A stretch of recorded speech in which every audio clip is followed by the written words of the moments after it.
नमस्कार दोस्तों, स्वागत है आप सभी का हमारे चैनल पर, जहां हम आपको हिंदू धर्म के महान और प्राचीन ग्रंथों का विस्तृत परिचय देने आए हैं। आज हम बात करेंगे उन अद्भुत ग्रंथों की जिनका नाम सुनते ही भारतीय सभ्यता और संस्कृति की गहराइयों का आभास होता है। वेद, पुराण और उपनिषद। ये ग्रंथ न केवल हिंदू धर्म का आधार है, बल्कि संसार की प्राचीनतम और सबसे व्यापक ज्ञान प्रणाली को भी दर्शाते हैं। आपने अक्सर इन ग्रंथों के नाम सुने होंगे, पर क्या आपने कभी सोचा है कि इनका उद्देश्य क्या है? इन्हें कब और किसने लिखा, और इन्हें पढ़ने से हमें क्या लाभ हो सकता है? इन सवालों के जवाब इस वीडियो में हम आपको पूरी तरह से विस्तार में देंगे। तो चलिए शुरू करते हैं हमारी ये गूढ़ और ज्ञानवर्धक यात्रा और जानने की कोशिश करते हैं कि वेद, पुराण और उपनिषद हमें क्या सिखाते हैं और इनका मानव जीवन पर क्या प्रभाव है। भाग 1, वेद। इन्हें हम कुछ नंबरों में समझते हैं। नंबर 1, दशमलव एक वेद क्या है? वेद हिंदू धर्म के सबसे प्राचीन और मूल ग्रंथ हैं, जिन्हें श्रुति के नाम से भी जाना जाता है। वेद शब्द संस्कृत से लिया गया है, जिसका अर्थ है ज्ञान। वेद 4 प्रकार के होते हैं: ऋग्वेद, यजुर्वेद, सामवेद और अथर्ववेद। इन ग्रंथों को सबसे प्राचीन और पवित्र माना जाता है, और ये हिंदू धर्म के धार्मिक और सामाजिक जीवन के आधारभूत सिद्धांतों को दर्शाते हैं। वेदों की प्रमुख विशेषता यह है कि इन्हें श्रुति माना जाता है, जिसका अर्थ है कि ये सदियों तक मौखिक परंपरा से ऋषियों द्वारा पीढ़ी दर पीढ़ी सुने और सुनाए गए। इनका स्रोत मानव नहीं बल्कि दिव्य है। आर्षि मुनियों ने गहन ध्यान और तपस्या के माध्यम से इनका अनुभव किया और इन्हें संकलित किया गया। नंबर 1, दशमलव 2 वेदों की रचना कब और कैसे हुई? वेदों की रचना का काल निश्चित रूप से ज्ञात नहीं है, लेकिन विद्वान मानते हैं कि यह लगभग 1500 से 500 ईसा पूर्व के बीच लिखे गए थे। पहले ये मौखिक रूप से ही दृश्यों और आचार्यों द्वारा संकलित और गाए जाते थे।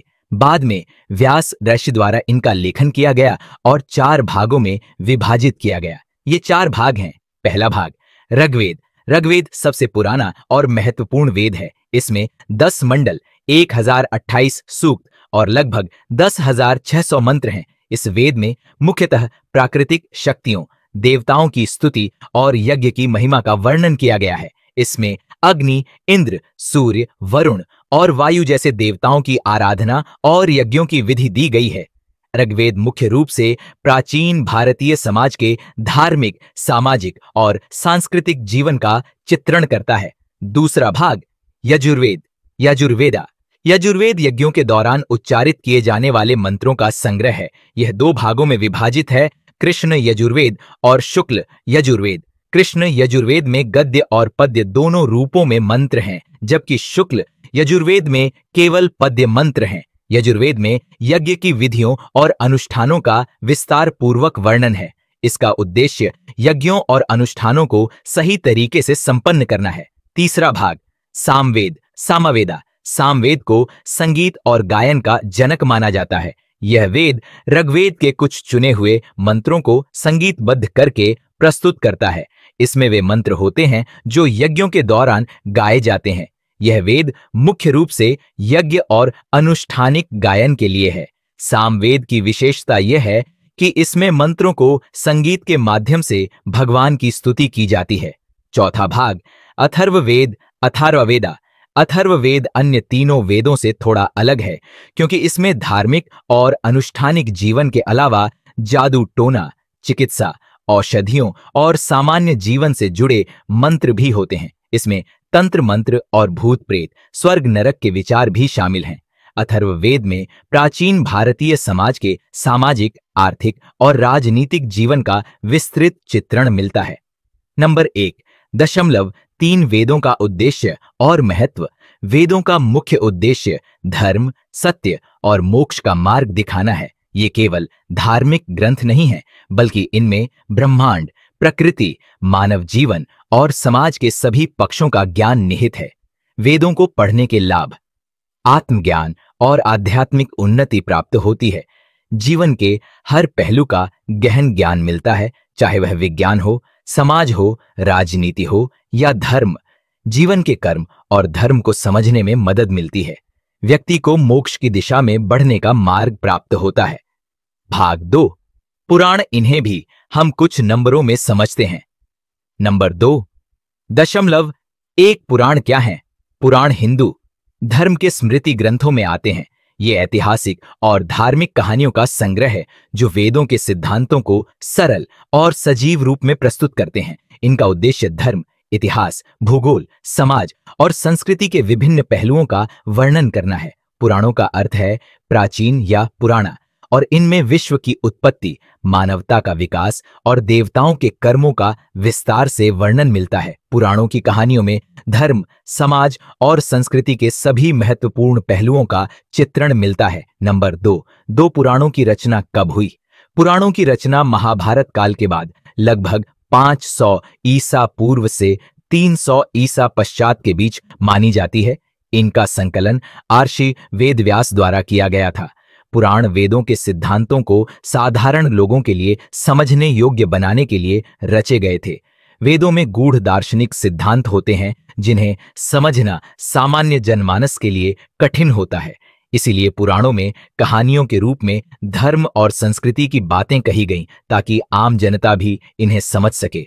नंबर 2.3 पुराणों के प्रकार। पुराणों को मुख्य रूप से 18 महापुराण और 18 उप पुराणों में विभाजित किया गया है। आइए इन प्रमुख महापुराणों और उप पुराणों को विस्तार से समझते हैं। पहले हम समझते हैं महापुराणों के बारे में। महापुराण, 18 महापुराण।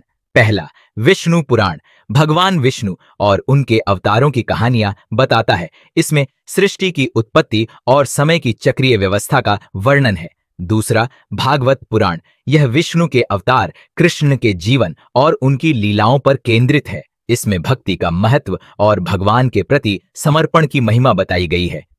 तीसरा, शिव पुराण, यह भगवान शिव की स्तुति और उनके जीवन की कथाओं का विस्तृत विवरण देता है। इसमें शिव की उपासना के तरीकों का वर्णन है। चौथा, लिंग पुराण, इसमें लिंग की पूजा का महत्व बताया गया है और शिव के अनेकों रूपों का वर्णन किया गया है। इसमें शिवलिंग के स्वरूप, पूजा विधि और उसका धार्मिक महत्व समझाया गया है। पांचवां, ब्रह्म पुराण, यह पुराण भगवान ब्रह्मा की महिमा का वर्णन करता है। इसमें सृष्टि की उत्पत्ति, ब्रह्मा की सृष्टि रचना प्रक्रिया और धर्म के विभिन्न स्वरूपों का वर्णन मिलता है।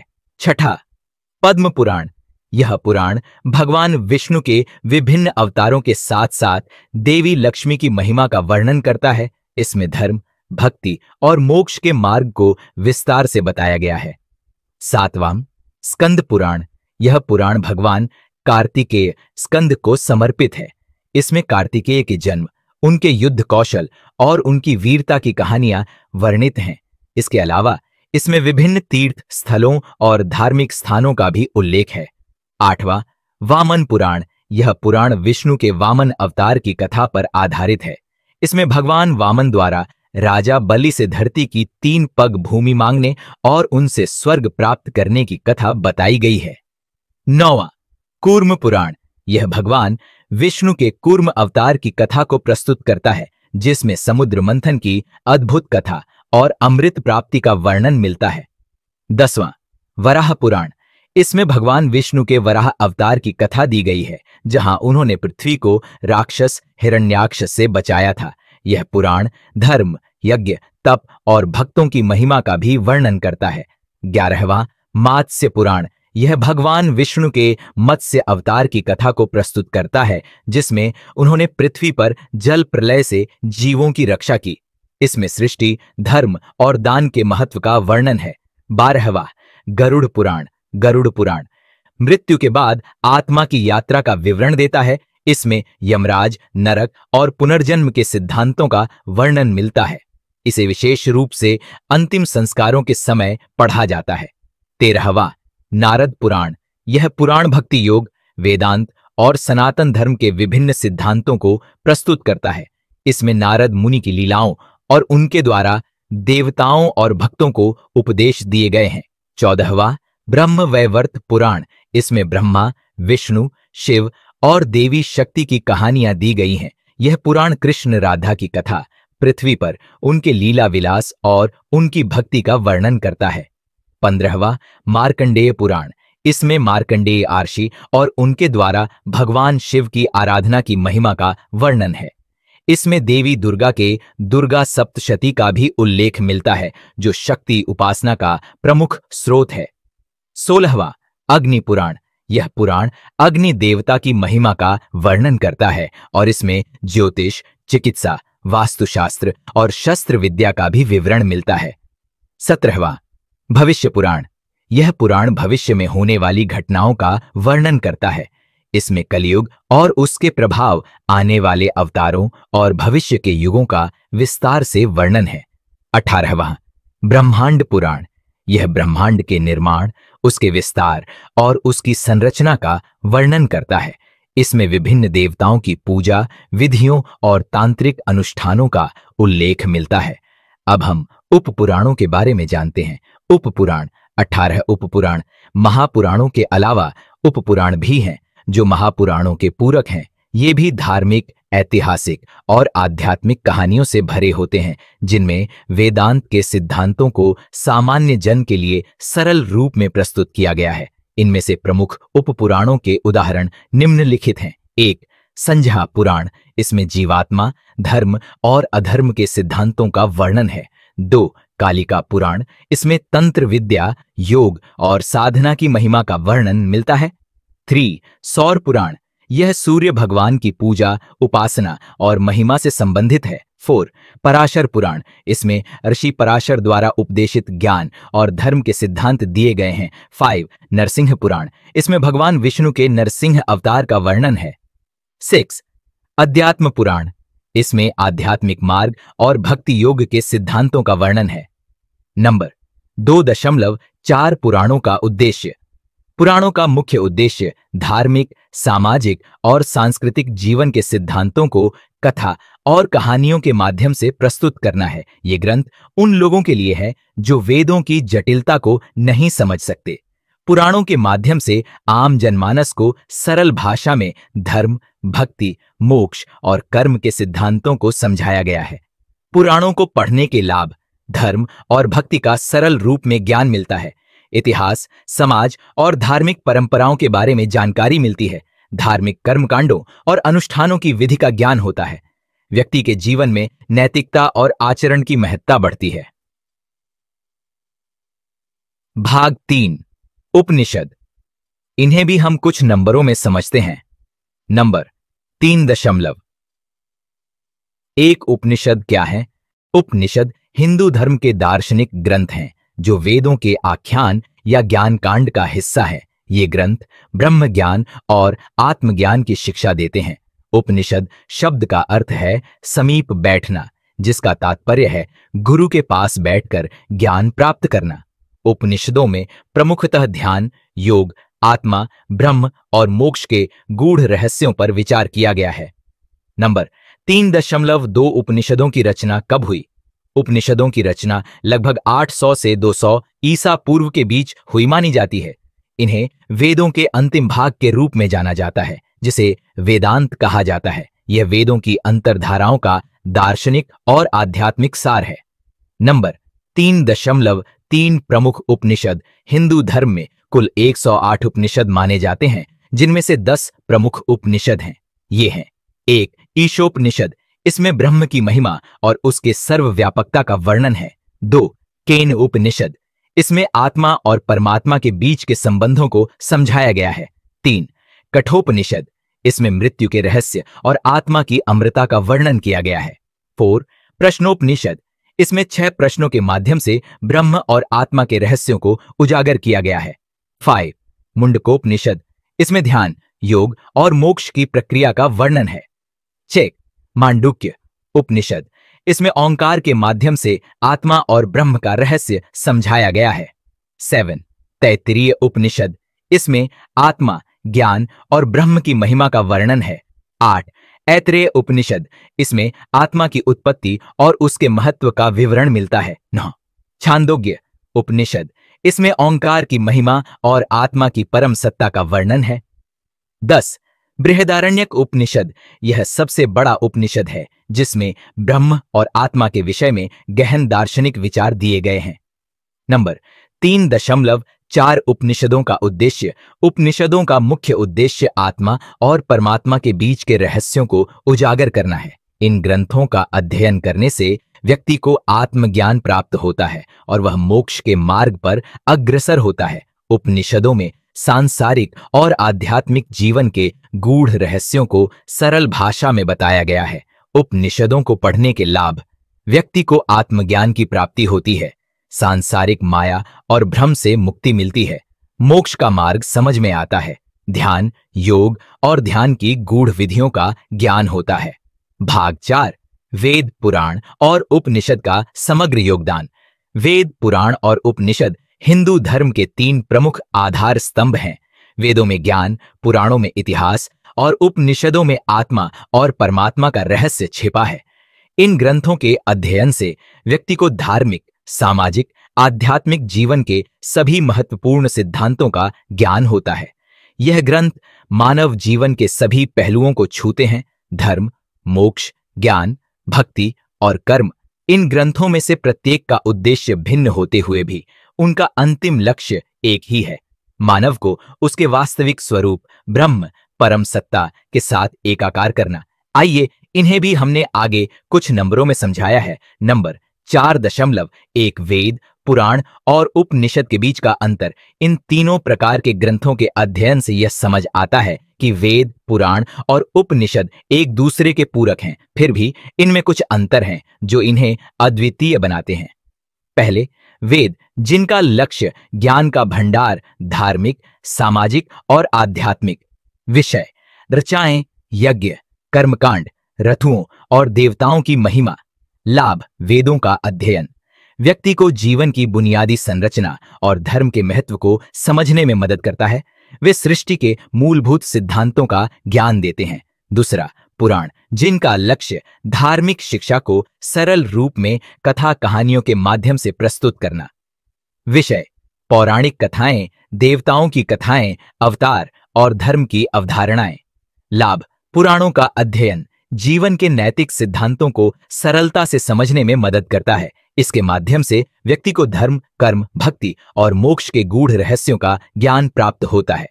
तीसरा, उपनिषद, जिनका लक्ष्य ब्रह्म ज्ञान और आत्मज्ञान की प्राप्ति। विषय, ध्यान, योग, आत्मा और परमात्मा का रहस्य, मोक्ष का मार्ग। लाभ, उपनिषदों का अध्ययन आत्मा के गूढ़ रहस्यों को उजागर करता है और व्यक्ति को आत्मा और परमात्मा के अद्वितीय संबंध की समझ प्राप्त होती है। इसके माध्यम से व्यक्ति जीवन के अंतिम सत्य को समझता है कि आत्मा अमर है और ब्रह्म के साथ उसका एकीकरण मोक्ष की प्राप्ति है। नंबर 4.2 इन ग्रंथों की अद्वितीयता और प्राचीनता।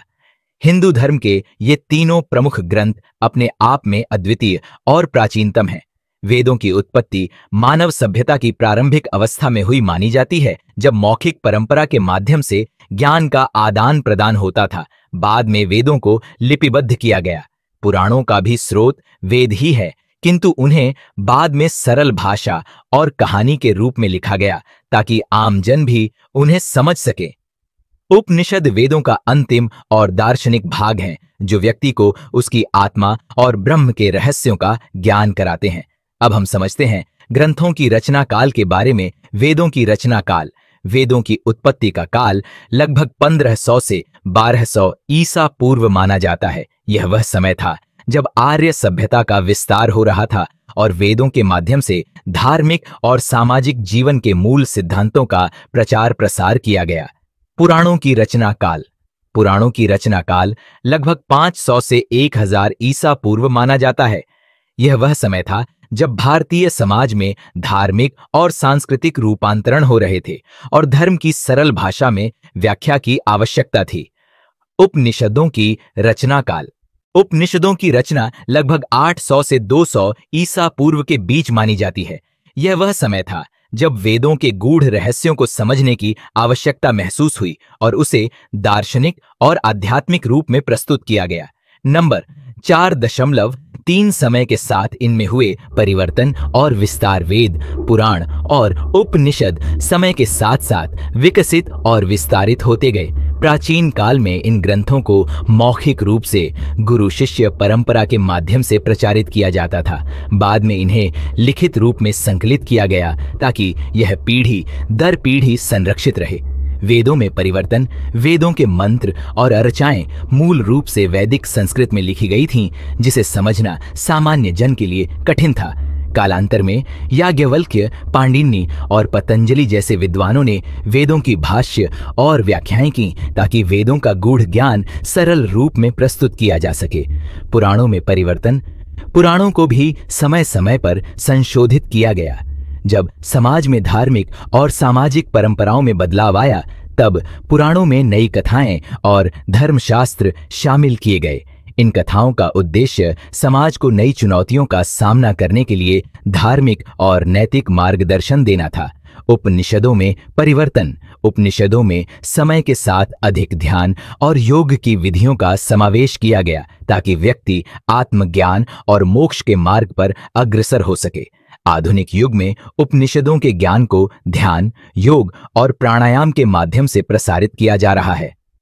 नंबर 4.4 इन ग्रंथों का आधुनिक समाज में महत्व।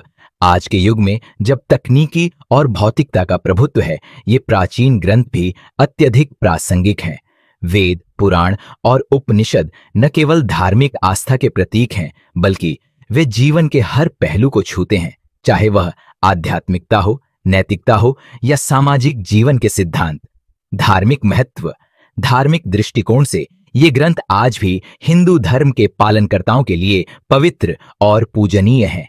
इनका अध्ययन और इनके अनुसार जीवन जीने से व्यक्ति को मानसिक और आत्मिक शांति मिलती है। सांस्कृतिक महत्व, ये ग्रंथ भारतीय संस्कृति का अभिन्न हिस्सा है। चाहे त्योहार हो, धार्मिक अनुष्ठान हो या सामाजिक परंपराएं, इन सभी का आधार वेद, पुराण और उपनिषद ही हैं।